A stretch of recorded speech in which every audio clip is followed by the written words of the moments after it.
narasumber tersebut. Selamat datang dan salam hormat kepada Bapak Golagong. Beliau merupakan Duta Baca Indonesia sejak tahun 2021 hingga tahun 2025. Selain itu, beliau adalah seorang penulis.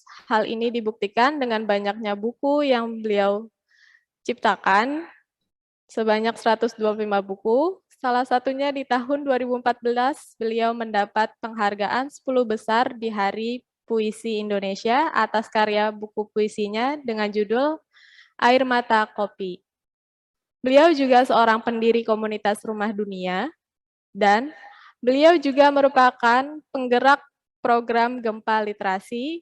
Oleh karena itu, pada tahun 2016, beliau mendapat penghargaan sebagai tokoh penggerak literasi Indonesia dari Badan Bahasa Kementerian Pendidikan dan Kebudayaan. Sebetulnya masih banyak lagi penghargaan yang dimiliki beliau. Saya izin menyampaikan beberapa di antaranya saja. Aktivitas beliau juga nggak kalah menarik. Ada satu aktivitas yang menarik perhatian saya, yaitu menyediakan kelas edukatif mengenai segala subjek literatur dalam program Gempa Literasi. Oke, selanjutnya, narasumber kedua kita merupakan pendiri Taman Bacaan Masyarakat Lentera Pustaka yang mendapat predikat Kampung Literasi oleh Kementerian Pendidikan dan Kebudayaan, yaitu Dr. Kandidat Syarifuddin Yunus. Beliau adalah seorang dosen di Universitas Indraprasta PGRI sejak tahun 1994 sampai dengan saat ini. Beliau juga seorang direktur eksekutif Asosiasi DPLK sejak 2020 sampai dengan saat ini. Prestasi beliau banyak sekali, saya izin menyampaikan 2 di antaranya saja ya Pak. Di tahun 2021, beliau meraih penghargaan sebagai 31 Wonderful People dari Guardian Indonesia. Selanjutnya, masih di tahun yang sama, beliau menjadi penerima Banpres Kampung Literasi dari Kementerian Pendidikan dan Kebudayaan. Berikut. Baik, terima kasih Mbak Maulidia. Halo Pak Sarif. Halo. Mas Gong, kapan ke TBM? Ya nanti ya. Ya, siap. Silakan. Terima kasih. Baik, Bapak Ibu semuanya, Assalamualaikum warahmatullahi wabarakatuh. Salam sejahtera untuk kita semua. Salam sehat selalu, Bapak Ibu peserta webinar nasional dari Perpustakaan UI pada kesempatan kali ini. Dan izinkan saya, Syarifuddin Yunus, selaku pendiri dari Taman Bacaan Masyarakat Lentera Pustaka, untuk menyampaikan mungkin berbeda dengan Mas Gong. Tadi saya bicara tentang praktisnya ya. Jadi bicara praktik baik yang saya selenggarakan di TBM Lentera Pustaka yang sudah berjalan selama 5 tahun. Untuk itu izinkan saya untuk share dulu materinya. Silakan Bapak. Ya, sudah terlihat ya? Sudah. Sudah ya. Jadi saya memberi judul ini berkaitan dengan best practice dari tata kelola taman bacaan. Apa sih best practice? Ya berarti praktik baik. Ya, kebetulan saya punya studi dalam bentuk survei ketika saya mau mengajukan judul untuk disertasi. Ya, faktanya yang saya dapati adalah 70% taman bacaan di kota-kota, 34 kota yang saya survei, itu 70%-nya mati suri. Artinya secara eksistensi dia ada, tapi secara activity dia tidak kelihatan. Jadi sehingga menyebabkan orang juga itu untuk melakukan aktivitas baca ataupun juga kunjungan dan sebagainya itu menjadi gambling ya, tidak ketahuan. Dan oleh karena itu saya menyebut sendiri dan itu saya jadikan judul disertasi saya saat ini yaitu TBM Edutainment. Jadi sebuah tata kelola model pengembangan dari Taman Bacaan Masyarakat melalui TBM Edutainment yaitu berbasis edukasi dan juga entertainment. Dan ini sudah saya praktekkan 5 tahun berjalan ini dan saya akan buktikan di tahun ini juga melalui disertasi saya di Manajemen Pendidikan Pascasarjana Unpad Bogor. Ya, saya mulai yang pertama adalah ketika kita bicara best practice di taman bacaan, suka atau tidak suka Bapak Ibu semua dan teman-teman, ini kita harus mulai mereposisi kembali. Sebenarnya waktu kita bikin taman bacaan atau perpustakaan atau pustaka keliling, itu alasannya apa? Ini yang bisa membuat saya ini adalah fundamental ya. Kalau cuma berangkat dari idealisme, saya seorang dosen lalu saya bikin perpustakaan atau taman bacaan, itu nggak cukup. Karena saya menggunakan cara berpikir saya tentang buku, tentang tradisi baca, dan sebagainya. Justru ketika kita mau memulai di aktivitas literasi, harus ada pertanyaan fundamental yang melatar belakangi kenapa kita harus bikin itu. Nah, saya di Desa Sukaluyu, Kecamatan Taman Sari, Kabupaten Bogor, di kaki Gunung Salak, ada 3 yang mendasari saya waktu itu, karena itu rumah saya sebenarnya yang saya pakai untuk weekend bersama keluarga. Tapi sejak tahun 2017 saya mendapati data demografi di sana, 81% masyarakatnya itu berpendidikan hanya SD. Bahkan setelah saya punya murid buta huruf, saya baru tahu SD itu ternyata level pendidikan SD di kampung itu definisinya 3. Orang yang nggak SD bilangnya SD, orang yang SD putus sekolah di kelas 2, kelas 3 juga bilang SD, dan dia SD lulus tapi nggak SMP bilang SD. Itu nyata dari murid-murid buta huruf saya itu. Namanya Geberbura, Gerakan Berantas Buta Aksara. Jadi di situ ada persoalan pendidikan, 81% SD, 9% SMP. Kemudian yang kedua adalah 72% dari masyarakat di situ bermata pencaharian tidak tetap. Dia peladang, dia pekebun, dia peternak, dia mencari rumput, atau dia kuli bangunan. Dan yang terakhir, sejak saya main ke lokasi ini di tahun 89 ketika masih mahasiswa di UNJ, ini adalah kawasan yang dari dulu kawasan prasejahtera. Kalau dalam bahasa dulu tuh miskin lah, kira-kira begitu. Bayangkan dari rentang saya bergaul di kampung ini, karena ini bukan ke tanah kelahiran saya. Ini tempat saya naik gunung di Gunung Salak tahun 89. Lalu kemudian ketemu lokasi ini. Dan lokasi ini sampai sekarang masih tetap prasejahtera. Artinya masih kondisi masyarakat yang secara ekonomi itu kurang. Nah, 3 hal sebab di atas itulah yang menyebabkan saya kemudian garasi itu saya ubah menjadi rak-rak buku, lalu saya beri keramik lantai, lalu saya ubah menjadi taman bacaan. Yang saya sebut dengan taman bacaan masyarakat Lentera Pustaka. Nah, ini yang menurut saya juga satu praktik baik. Mari kita mereposisi kembali bahwa taman bacaan yang kita buat itu punya alasan fundamental atau tidak. Karena kalau tidak, itu yang saya katakan tadi, 70% taman bacaan itu mati suri. Karena apa? Dibangun dari idealisme orang yang membuatnya atau yang mendirikannya. Sehingga dia tidak related dengan keadaan masyarakat di mana TBM itu berada. Nah, karena itu prinsip best practice yang saya kemudian kembangkan itu adalah di Lentera Pustaka menjadi literasi itu saya anggap untuk semua, gitu kira-kira begitu. Ya, jadi harus bersifat inklusif. Semua orang punya hak untuk bisa berada di situ. Ini juga saya sebagai implementasi dari The Schooling Society-nya Ivan Illich. Ya, karena di pandemi kemarin itu sudah jadi bukti bahwa pendidikan formal itu tidak bisa berbuat apa-apa. Ketika semuanya harus disuruh di sekolah dari rumah, dan di situ keterbatasan semua terkuak di situ. Ya, sehingga bahkan guru dengan murid tidak ada komunikasi kalau di tempat saya. Jadi omong kosong tentang yang namanya pembelajaran jarak jauh. Karena anak-anak itu memang tidak punya handphone, tidak terjadi komunikasi. Apalagi bicara tentang kuota-kuota, tidak ada akses kuota buat anak-anak itu. Nah, itu yang saya mau katakan dari konsep ini gitu ya. Nah, kemudian ya, yang ingin saya juga sampaikan adalah jadi bahwa ada persoalan besar di literasi Indonesia. Atas panggilan itulah makanya TBM Lentera Pustaka mencoba untuk menjadikan itu taman bacaan bersifat inklusif. Nah, ada 3 hal yang patut diperhatikan menurut saya di TBM Lentera Pustaka adalah sebagai syarat taman bacaan itu bisa eksis dan bisa bertahan. Pertama, harus ada anaknya. Ya, kemudian juga harus ada bukunya.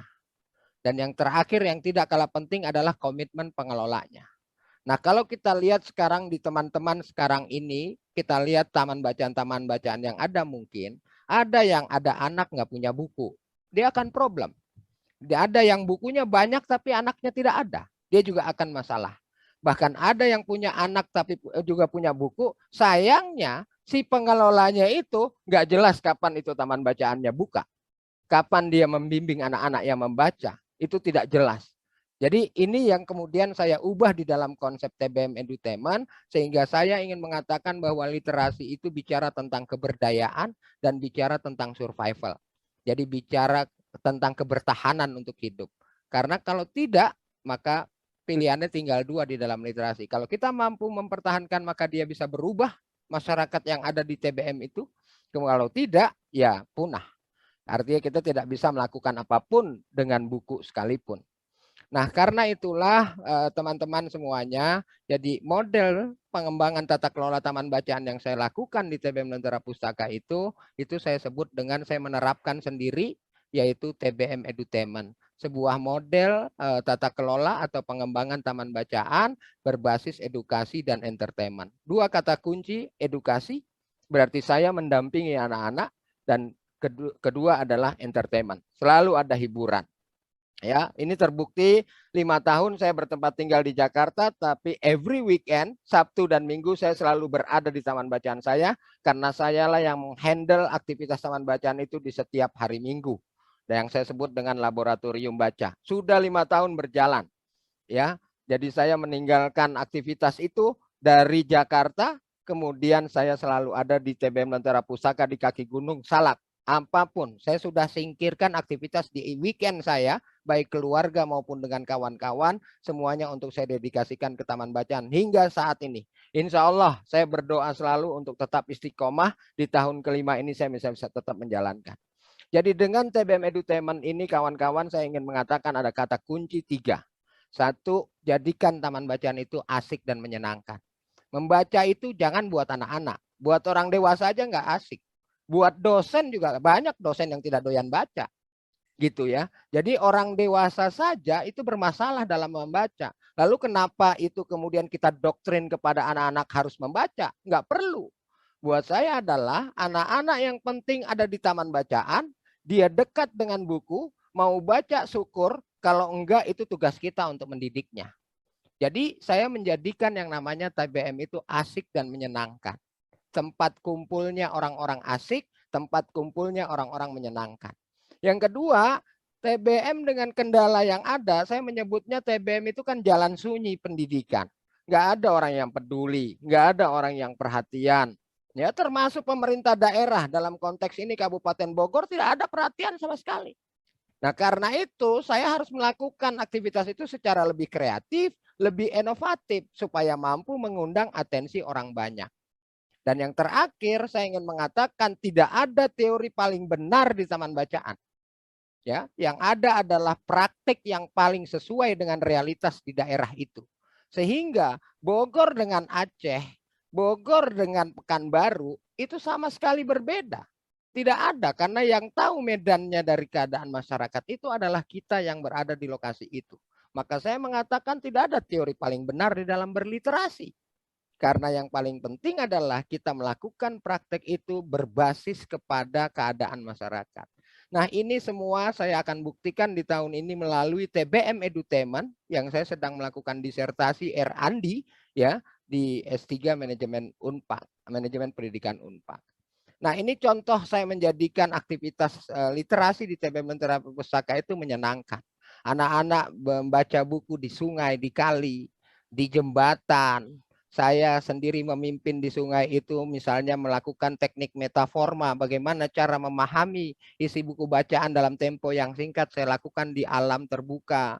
Saya belum lama ini punya rooftop baca berlantai 2 dan ini dibangunkan oleh sebuah bank swasta.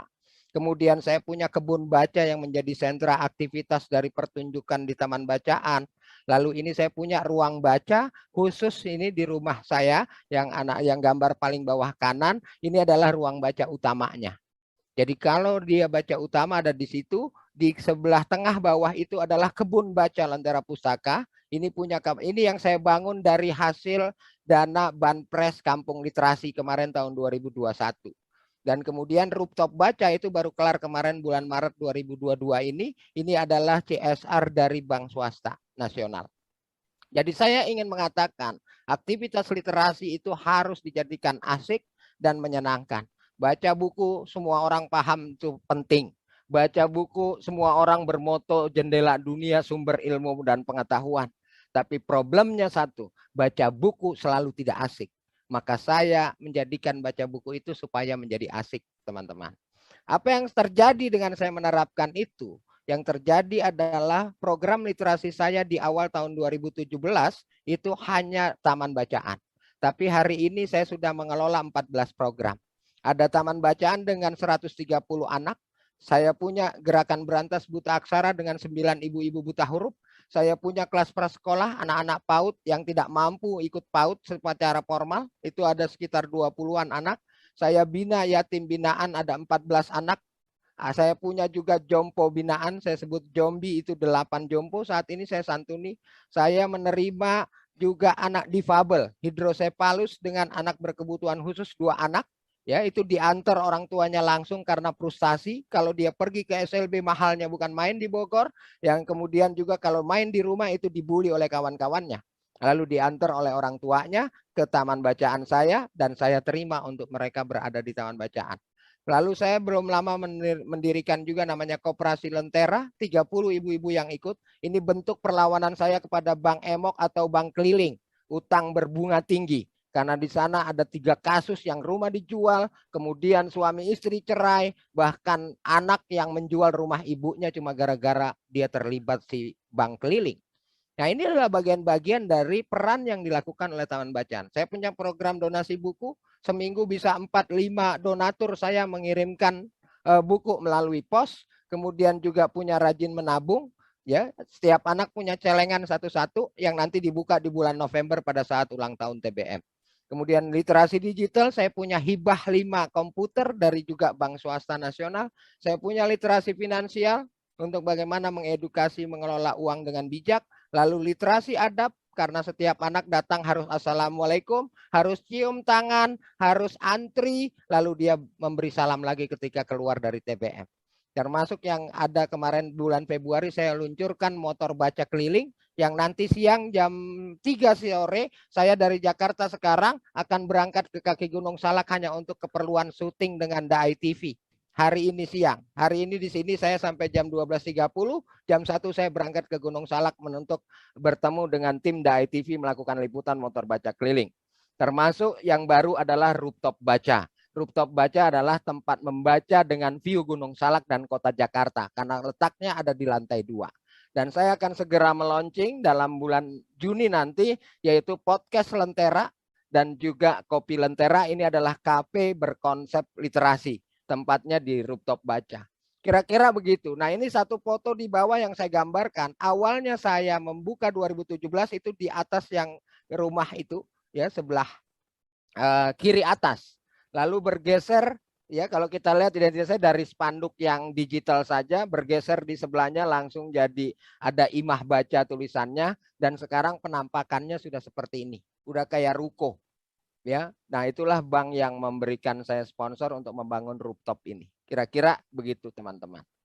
Oke, jadi saya selalu mengatakan ini konsep taman bacaan menjadi tempat asik dan menyenangkan. Saya selalu mengatakan itu, inspirasi awalnya. Dan ini juga sebagai pembuktian terhadap teori Ivan Illich yang menyatakan the schooling society. Bahwa semua konsep belajar dan pendidikan itu harus dibangun antara masyarakat, anak yang belajar, dan pengelola pendidikannya. Tapi kan kalau di sekolah formal nggak begitu. Mereka harus dikasih kurikulum yang dipaksa oleh negara lalu kemudian diterima oleh anak-anak itu. Gurunya juga menjadi perantara dari kurikulum itu. Nah, saya ingin mengatakan TBM ini saya kembangkan dengan konsep the schooling society. Ya, bahwa semuanya ini berpartisipasi di dalam konteks pembelajaran khususnya di taman bacaan. Nah, inilah aktivitasnya mereka ketika kalau kita lihat dengan konsep di TBM Lentera Pusaka, kesadaran membaca mereka sudah terbentuk hingga seperti begini. Di lantai atas dia membaca, di kebun dia membaca, di ruang baca dia punya aktivitas. Ya, kemarin saya kedatangan dari RTV untuk reality show, ya, dari Chan Kelvin ini dia juga menengok langsung ke sana. Ya, inilah aktivitas semuanya yang kita jalankan di TBM Lentera Pustaka. Nah, kita punya program sudah taman bacaan, kelas prasekolah, yatim binaan, jompo binaan, difabel, koperasi simpan pinjam, dan yang sekarang lagi agak hits di kita adalah motor baca keliling ya, karena liputan TV-nya diminta cukup banyak ini sampai dengan hari ini. Ya, bahkan Kompas TV juga sudah merencanakan untuk itu. Nah, ini aktivitas literasi. Jadi di dalam literasi tahun bacaan nggak boleh mati, harus aktif. harus aktif berliterasi. Kalau perlu datengin semua orang. Nah, ini saya mendatangkan Pak Bima Arya misalnya contoh. Wali Kota Bogor datang ke Kabupaten Bogor. Bupati Bogor ya ke gap sama KPK. Kan lucu gitu. Ya, jadi Bupati Bogor diundang 4 kali nggak pernah datang. Ya, saya undang 1 kali Pak Bima Arya dia datang. Ya, akhirnya Pak Bima Arya nggak mau pakai jabatan wali kota karena itu bukan daerahnya dia. Dia bilang, lu jangan bilang gue dari wali kota lah, lalu bilang gue sebagai tokoh peduli literasi. Oke bos. Gitu ya. Jadi artinya saya ingin mengatakan teman-teman, berbagai aktiviti bisa disentralisasi di Taman Bacaan. Ya, kemudian ini saya waktu pencanangan Kampung Literasi Sukaluyu ya yang dihadiri oleh Pak Cecep dari Direktorat PMPK Kemdikbud, ada juga dari Forum Taman Bacaan termasuk Dinas Arsip dan Pendidikan Perpustakaan Bogor. Ya, inilah aktivitas yang sekarang saya punya juga aktivitas motor baca keliling yang dilakukan di TBM Lentera Pustaka. Nah, saya ingin mengatakan Bapak Ibu dan teman-teman semua ya, ketika kita bicara di mengelola taman bacaan dan perpustakaan harus ada kesepenuhhatian. Ya, faktor legalitasnya. Saya sudah mendirikan Yayasan Lentera Pustaka Indonesia. Ya, jadi TBM saya di bawah naungan Lentera Pustaka. TBM saya juga satu-satunya TBM resmi di Kecamatan Taman Sari Kabupaten Bogor karena atas izin Bupati Bogor. Ya, sudah tercatat di Dinas Arsip dan Perpustakaan Kabupaten Bogor. Sekarang dalam rangka juga mengusulkan untuk keperluan di Dinas Sosial Kabupaten Bogor.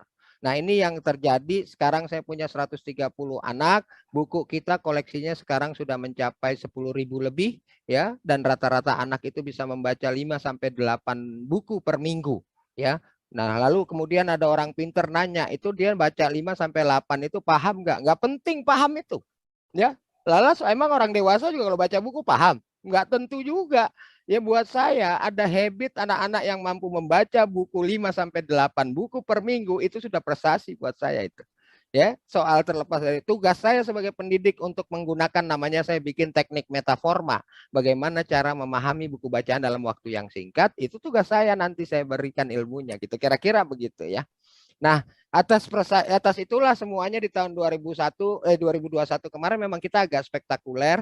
Kita saya terpilih jagoan 2021 dari RTV, juga termasuk 1 dari 30 TBM di Indonesia yang menyelenggarakan program Kampung Literasi, mendapatkan banpres 50 juta. Lalu kemudian saya meraih 31 Wonderful People dari Guardian Indonesia ya di dalam konteks sebagai pegiat literasi dan pendiri Taman Bacaan. Lalu terpilih sebagai Ramadan Heroes-nya dari Tonight Show tahun 2021. Ya, kemudian juga terpilih sebagai Spiritual Journey dari PLN ya, BUMN tahun 2021 dan mohon juga maaf Bapak, waktunya 10 menit lagi. Ya. Dan termasuk juga liputan-liputan lainnya. Nah, yang ingin saya katakan dengan proses itu, praktik itu dari tahun ke tahun akhirnya mengalami pertumbuhan. Awal mula 2017 saya punya cuma 14 anak, naik ke 38 di 2018, 2019 hanya 60, 2020 saya 100 anak, dan kini di 2021 terakhir kemarin ada di 130 anak. Ya, jadi buat saya adalah di Taman Bacaan proses itu lebih penting daripada hasil. Ya, tapi itu semua harus dibuktikan melalui komitmen dan kolaborasi. Ingat, Taman Bacaan nggak bisa berdiri sendiri, harus kolaborasi. Kalau ada pengelola Taman Bacaan tidak mampu berkolaborasi, terus terang saja Taman Bacaannya akan sulit untuk bisa bertahan. Gitu. Dan juga komitmen dari kita sebagai pelaksananya. Nah, apa yang terjadi di tahun 2021 yang saya mau share kepada teman-teman di TBM Lentera Pustaka. TBM saya punya 40 event tahun 2021 coba. 3,3 event per bulan. Donasi buku saya peroleh dari 77 donatur. 77 donatur itu berarti sekitar 6,4 per bulan itu donasi buku. Kemudian jumlah donasi yang saya terima 4.331 buku. Dan saya itu sama artinya per bulannya bisa mencapai sekitar 360 buku per bulan. Nah, saya di TBM Lentera Pustaka yang perlu teman-teman tahu adalah saya punya semua donasi buku bekas saya evaluasi. Kalau dia tipis 30.000, kalau dia tebal itu seperti ensiklopedia saya hargain 50.000. Jadi dengan total 4.331 buku itu total valuasinya adalah sekitar 41.800.000. Jadi kalau saya cari duit sendiri untuk mengeluarkan buku ini saya butuh 41 juta. Nah inilah yang terjadi di TBM Ledtara Pustaka. Dan saya juga mendonasikan ke TBM lain, ada 5 TBM, tahun lalu kita berikan sekitar 380 buku, 380 buku. Dan yang paling saya ingin sampaikan juga adalah TBM kami ya sejak berdiri sampai sekarang pasti ada sponsor CSR. Ini wujud kolaborasi, ini wujud relasi. Ya, tahun ini saya disponsori oleh Bank Sinarmas, asuransi dari Pertalife atau Tugu Mandiri, ada Pacific Life, Insuran, dan juga ada asosiasi DPLK. Kebetulan kalau asosiasi DPLK saya adalah direktur eksekutifnya. Jadi atas keputusan saya dia harus saya suruh kasih ya kasih gitu. Tapi kalau enggak ya enggak juga. Dan saya sekarang dibantu oleh kurang lebih 5 wali baca. Wali baca ini tenaga berhonor. Ya, honornya per datang. Waktu dia datang ke TBM saya kasih duit 25.000 gitu kira-kira. Ya, jadi kalau prakteknya seminggu 3 kali, berarti tinggal dikalikan aja 1 bulan. Dan itulah yang saya bayar setiap bulan kepada 5 orang. Lalu saya setiap hari Minggu didatangi sekitar 18 relawan yang membantu semua program saya. Maka hari Minggu saya aktivitasnya relatif sudah kosong sekarang. Saya hanya jadi driver motor baca keliling di hari Minggu setelah asar. Kira-kira begitu di TBM Ledtara Pustaka. Nah, saya tanya kepada kawan-kawan pegiat literasi. Jadi isu pentingnya teman-teman ya dari berbagai kota yang saya tahu, 1 itu tata kelola, 2 soal praktek baik, 3 soal komunitas dan relawan, dia masih masalah. Kemudian yang keempat, bagaimana dia melakukan mendatangkan orang untuk berkunjung ke TBM dan juga mendapatkan CSR. Lalu soal wawasan dari pengelola TBM-nya itu sendiri, dan terakhir adalah soal tantangan yang berkaitan dengan buku, bagaimana ngajak anak dan seterusnya, termasuk digitalisasi. Ya, nah bisa kebayang ini teman-teman, saya coba ngasih sedikit aja. Ini yang kita lakukan di TBM di Kebon Baca. Ya, kita sebutnya senam literasi, anak-anak ini ya udah bersenam saja sudah, jadi nggak ada bacanya gitu. Tapi saya ingin mengatakan ini sebagai aktivitas yang menyenangkan gitu ya.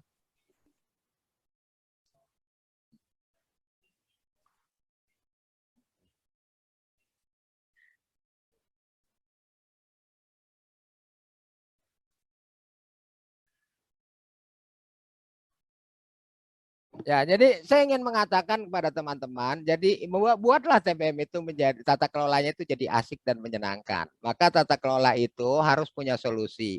Buat saya harus aktif, optimalkan kreativitasnya, dan serapkan itu hiburannya. Jangan cuma baca itu buat orang dewasa aja bosan, apalagi buat anak-anak. Kan gitu kira-kira. Jadi saya menerapkan TBM Edutainment, lalu konsistenlah berkegiatan. Jangan tidak konsisten, kadang ada, kadang enggak. Itu jadi bingung orang ikutannya. Gitu, orang mau nyumbang buku juga bingung, jadi ada apa enggak ini orangnya, kan gitu ya. Jadi itu yang perlu dihindari. Yang kedua itu praktek baik itu harus diciptakan teman-teman. Jadi praktek baik itu memang harus dibuat oleh kita gitu. Tidak ada orang lain bikin praktek baik di TBM kalau bukan kita sendiri yang mengelolanya. Jadi memang kita harus lakukan.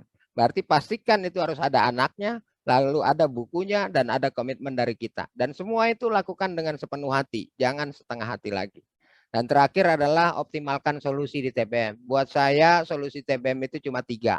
1, bikin prestasi atau kinerja yang baik.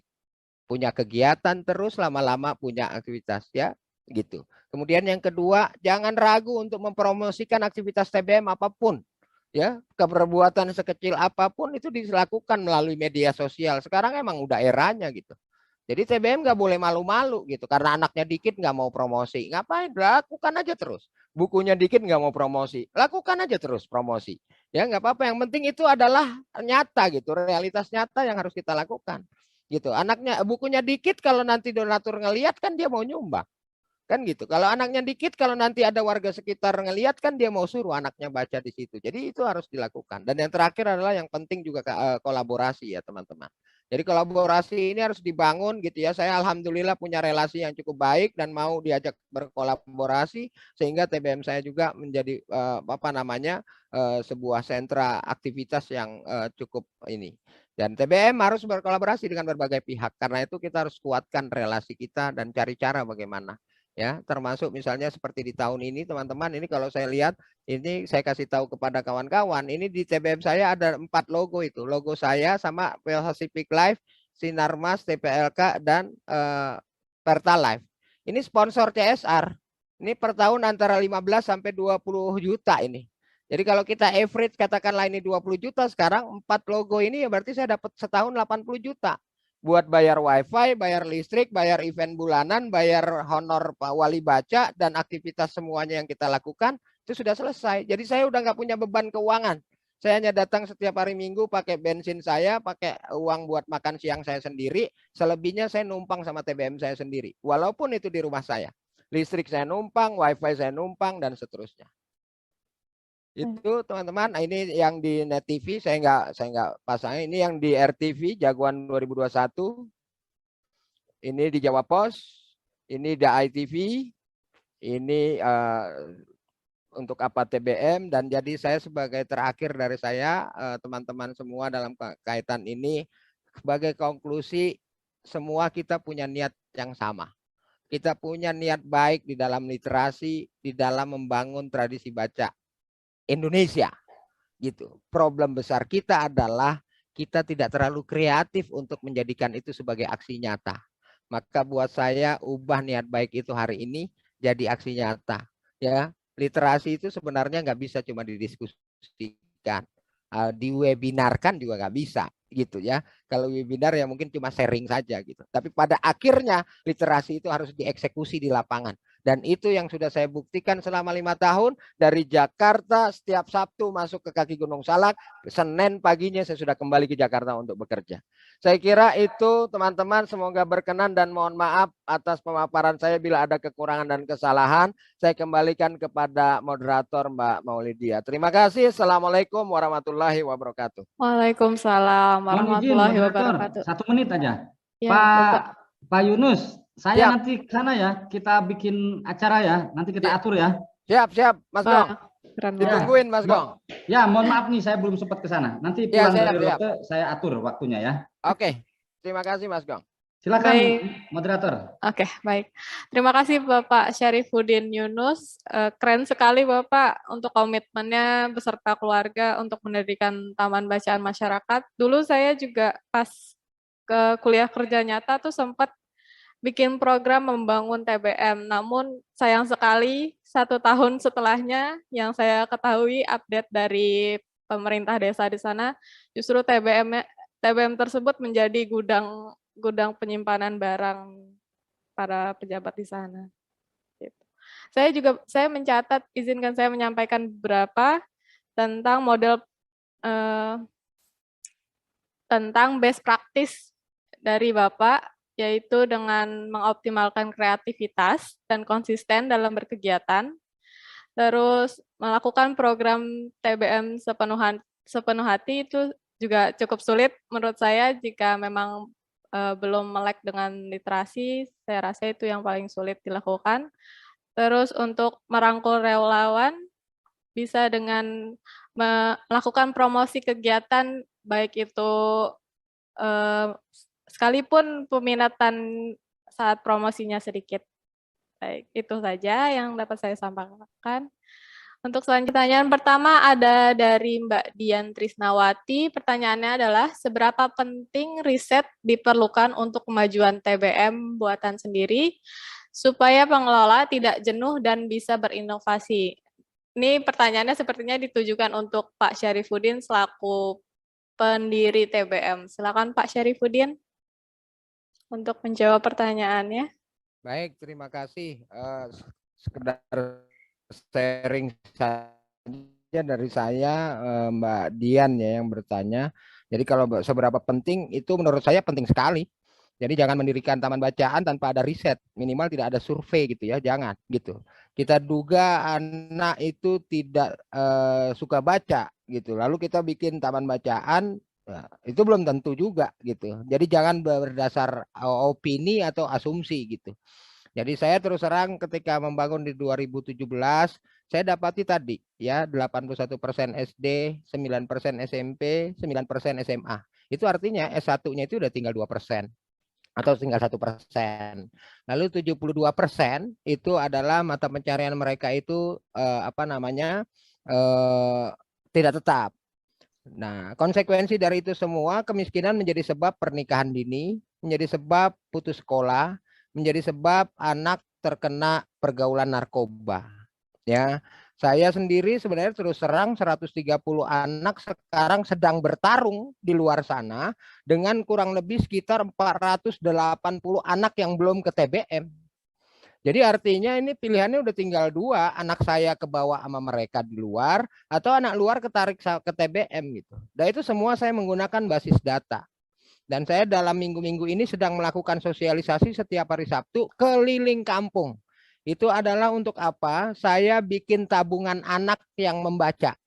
Jadi saya siap-siap kalau anak saya kabur, dia keluar dari TBM karena saya nggak bisa larang. Dan tapi saya sudah sediakan lagi dengan sosialisasi. Kemarin saya sudah ada di desa, di kampung Taman Sari, dapat 50 anak. Di kampung Jami itu saya dapat sekitar 8 sampai 10 anak. Nanti saya di awal tanggal 4 Juni saya ada di desa Sukajaya juga melakukan sosialisasi. Jadi penting buat saya riset itu.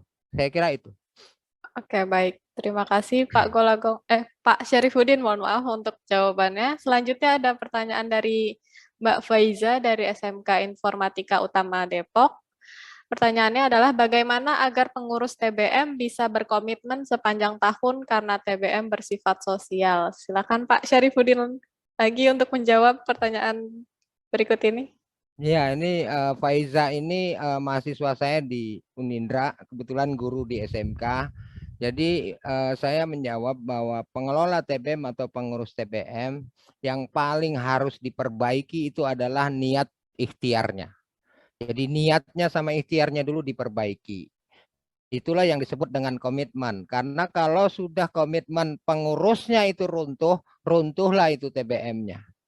Ya, saya tidak datang dalam 1 minggu ke TBM, itu berarti di situ darahnya TBM sudah tidak ada. Gitu. Kebetulan saya punya 5 wali baca. Saya ambil contoh hari Minggu besok saya tidak ada di TBM. Tapi saya sudah pesan wanti-wanti programnya apa yang harus dijalanin pada hari Sabtu saat saya tidak ada.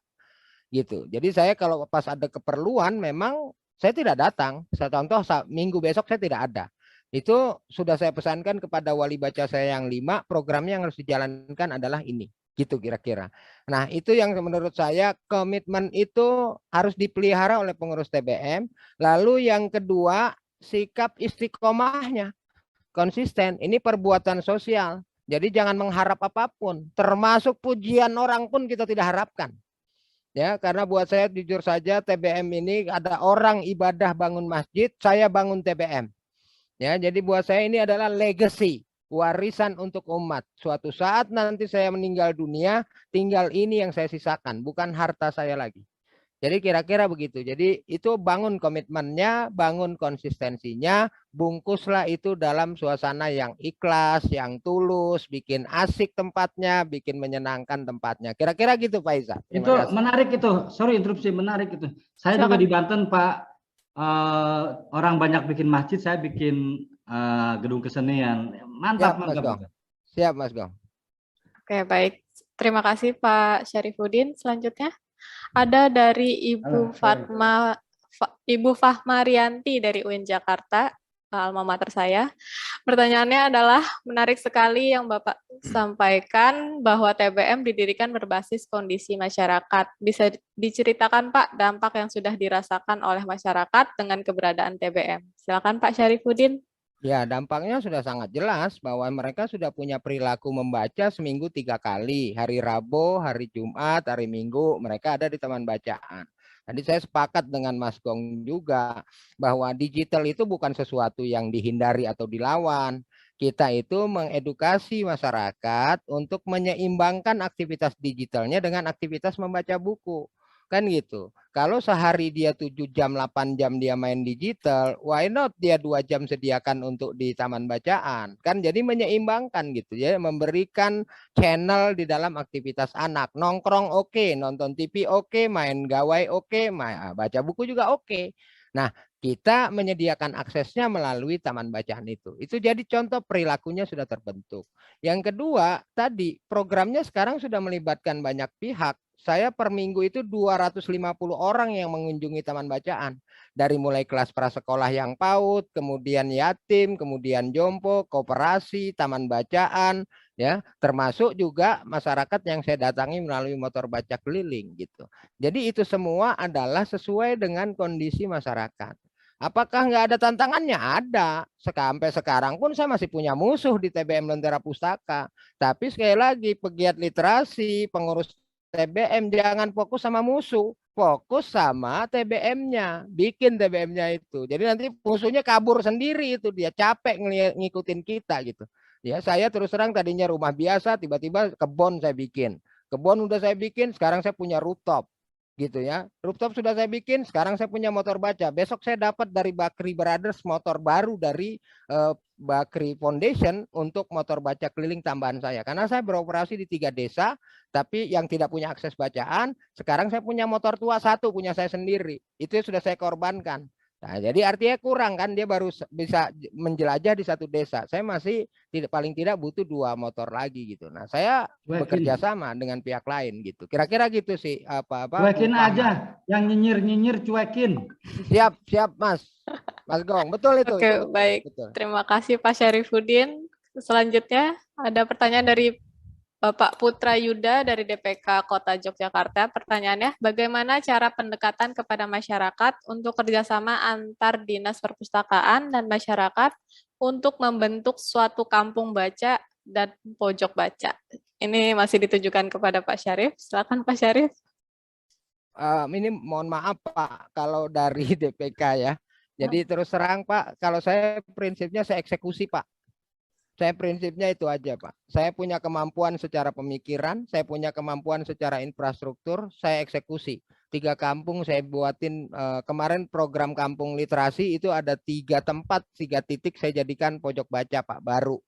Ya, itu aktivitasnya dilakukan pada hari Kamis. Jadi itu bukan di TBM Pak, di luar TBM gitu.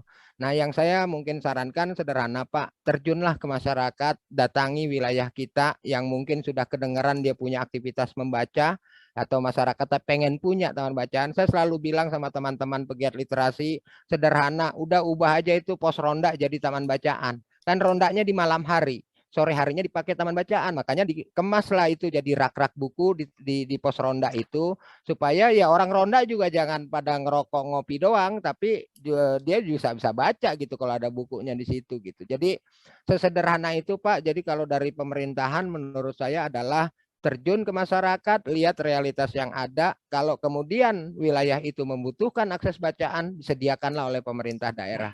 Selama ini saya di Bogor terus terang berhubungan baik Pak dengan Dinas Pendidikan dan Arsip Perpustakaan. Akan tetapi kalau bicara kontribusi mereka apa, belum ada. Belum ada. Saya harus akui saja gitu ya. Saya eksekusi sendiri gitu. Tapi saya hormati pemerintahan daerah yang menata laksana begitu gitu. Kira-kira begitu Pak. Oke, baik. Terima kasih Pak Syarifuddin. Selanjutnya dari anonim, boleh diperjelas namanya siapa? Pertanyaannya adalah, adakah evaluasi yang teratur untuk pengunjung taman bacaan Bapak? Boleh diinfokan apa saja yang dievaluasi? Silakan Pak Syarifuddin. Kalau kita bicara pengunjung, itu ada komunitas ber-CSR, berbakti sosial, bikin event. Kemarin itu yang tadi lagi saya setelkan yang senam literasi, itu ada 2 kampus, IPB dengan Unindra. Unindra meluncing buku mahasiswa saya, kemudian IPB itu melakukan penanaman pohon hanjuang, 55 pohon.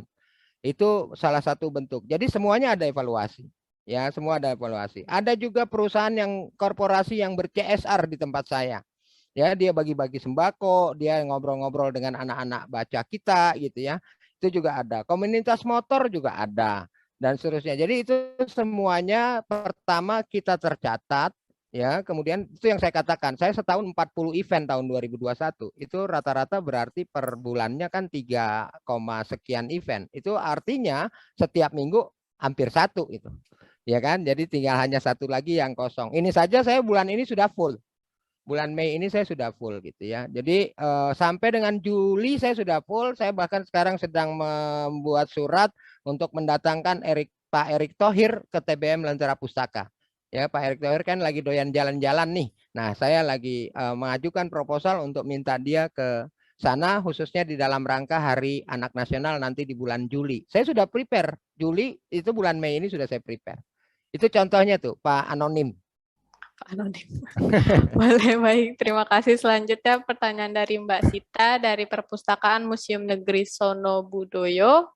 Pertanyaannya adalah bagaimana tanggapan Bapak tentang kondisi yang di daerah 3T Indonesia yang ingin baca buku cetak saja butuh usaha, apalagi yang digital karena internet, bahkan listrik saja belum ada.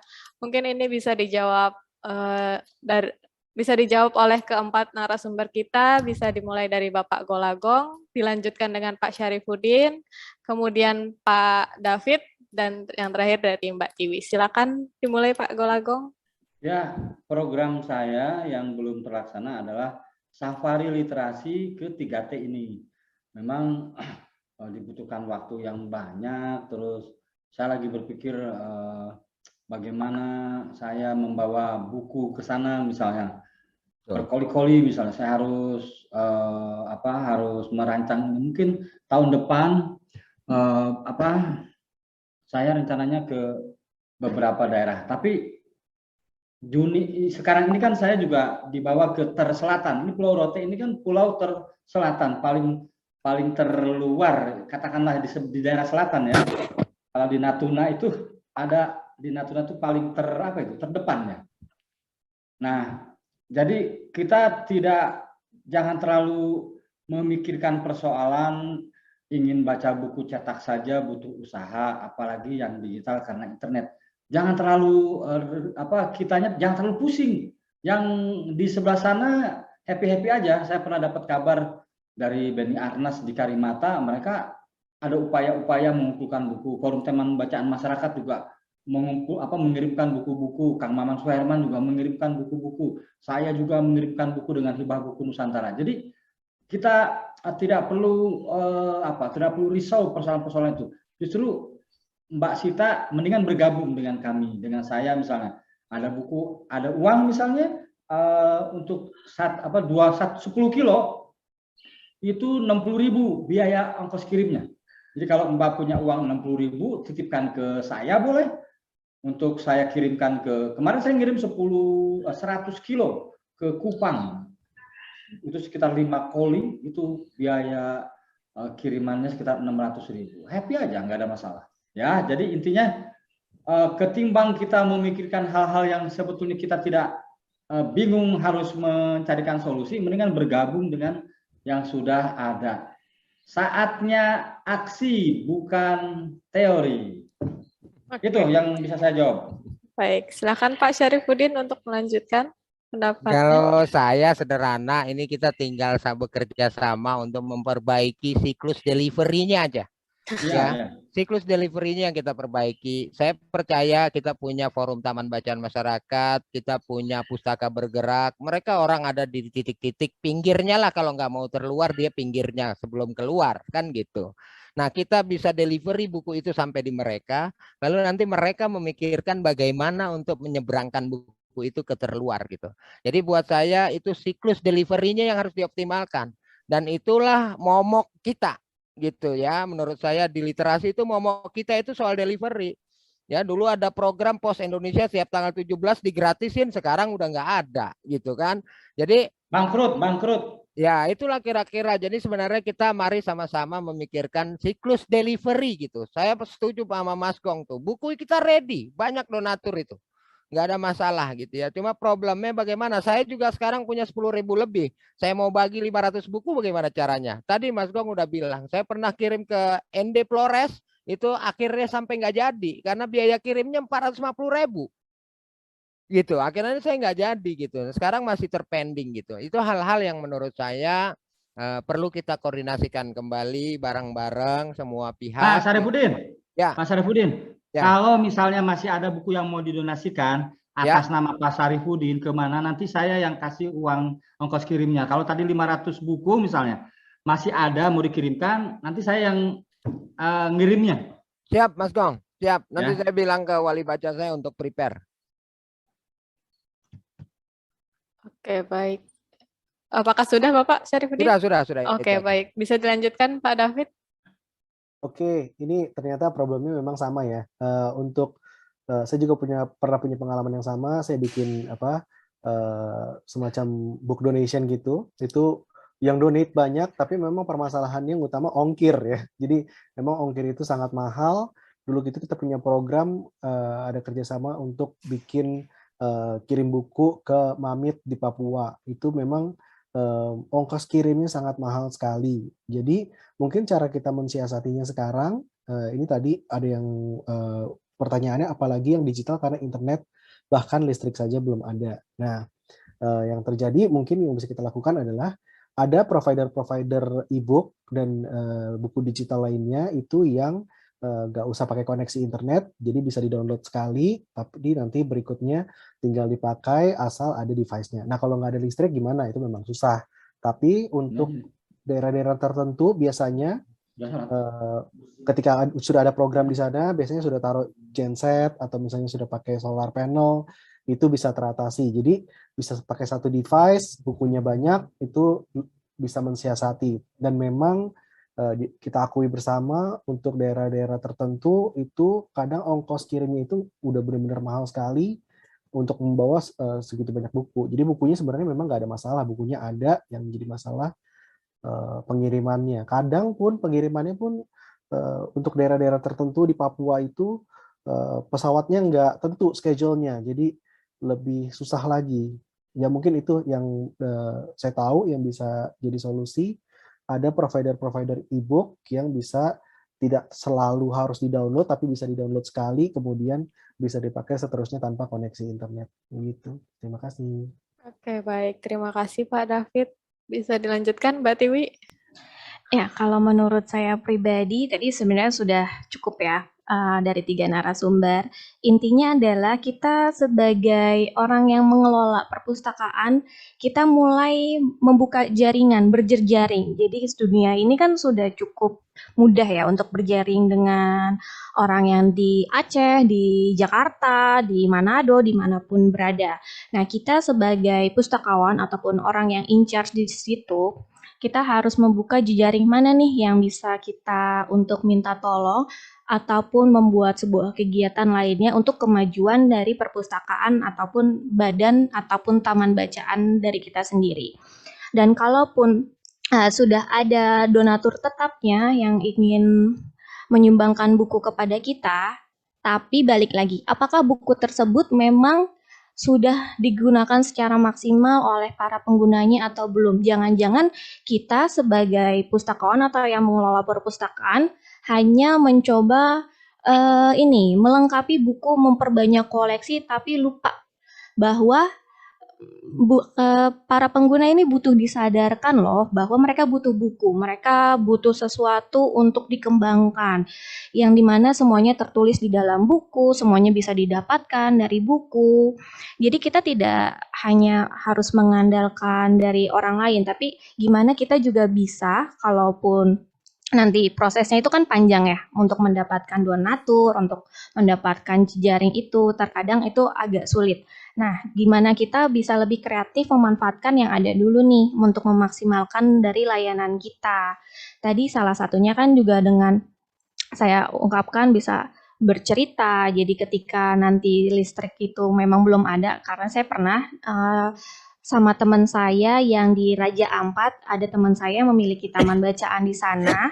Ketika saya nge-zoom aja, mereka itu harus ke bukit untuk mendapatkan internet. Jadi mereka di bukit gelar tikar rame-rame dan di situ kita nge-zoom itu. Padahal itu cuman ngomongin untuk membuat sebuah kegiatan untuk anak-anaknya. Kayak gitu. Nah, ini tadi Mas David udah bilang kita bisa download bukunya dan gimana bukunya itu bisa terrealisasikan, bisa terdistribusikan, bisa dibaca oleh para pengguna. Nah, kita sebagai pustakawan ataupun yang sudah lebih mengerti ini, yang mulai bisa diceritakan ataupun membuat program-program yang berhubungan dengan koleksi yang kita punya. Gitu. Jadi kita harus lebih kreatif, tidak hanya masalah jaringan, tidak hanya bagaimana meningkatkan koleksi buku kita biar banyak, tapi bagaimana juga kita memanfaatkan dan menyadarkan para pengguna kita bahwa mereka butuh loh buku, mereka butuh loh meningkatkan niat baca gitu. Apalagi tantangannya Gen Alpha itu mereka harus ditantang. Mereka harus tahu kenapa mereka melakukan hal tersebut, apakah mereka butuh atau enggak. Itu, Mbak.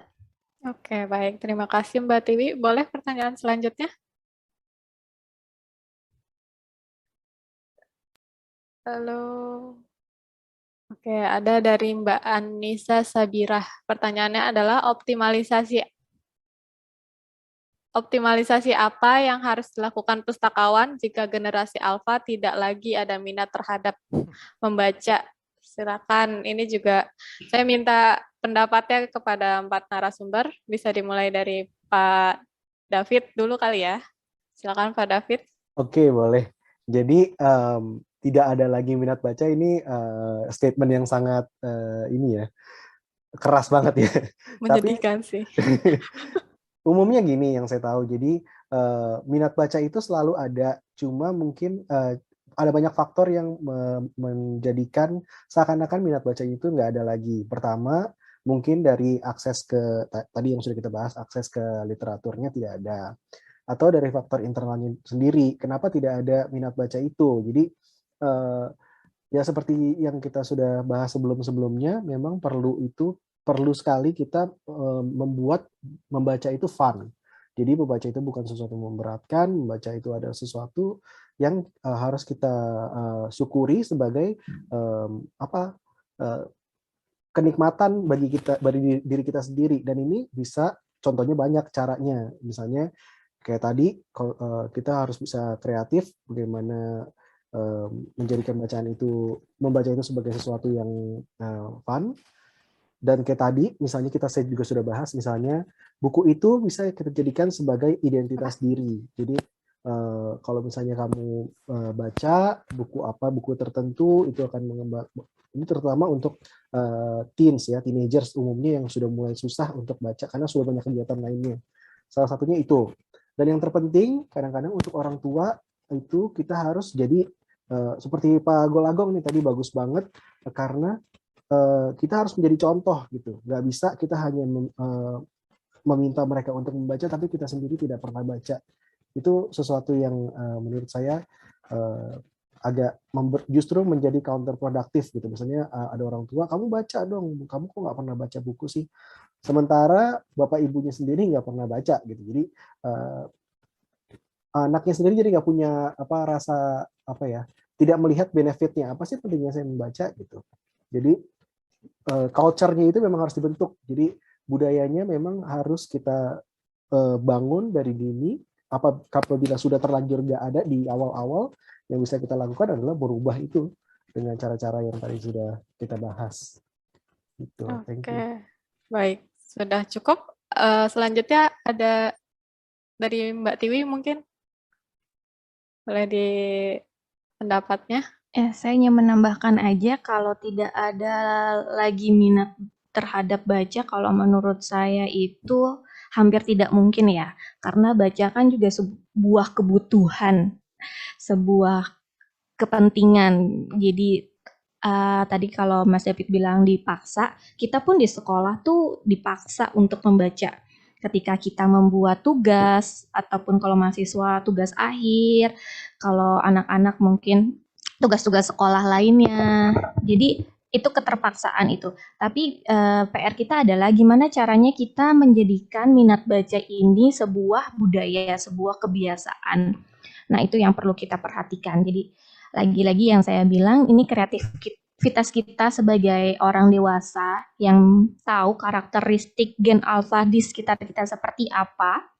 Jadi kita harus terus kreatif dan terus lebih peka memperhatikan mereka, kebutuhannya, terus perkembangan zaman apa. Jadi kita sendiri harus terus berkembang juga, bukan anak-anak aja yang berkembang. Oke, baik. Oke, sekian itu adalah pertanyaan terakhir. Baik, terima kasih kepada Pak Golagong, Pak Syarifuddin, Pak David, dan Ibu Tiwi. Mohon maaf kepada para peserta tidak dapat menjawab seluruh pertanyaan dikarenakan waktu yang terbatas. Dan terima kasih juga kepada para narasumber yang sudah bersedia menjawab pertanyaan-pertanyaan tersebut. Selanjutnya, Closing. mari kita berikan applause untuk keempat narasumber kita dengan memberikan reaction tepuk tangan pada Zoom meeting kita masing-masing. Oke, baik. Seperti yang sudah saya sebutkan di awal acara selanjutnya adalah sesi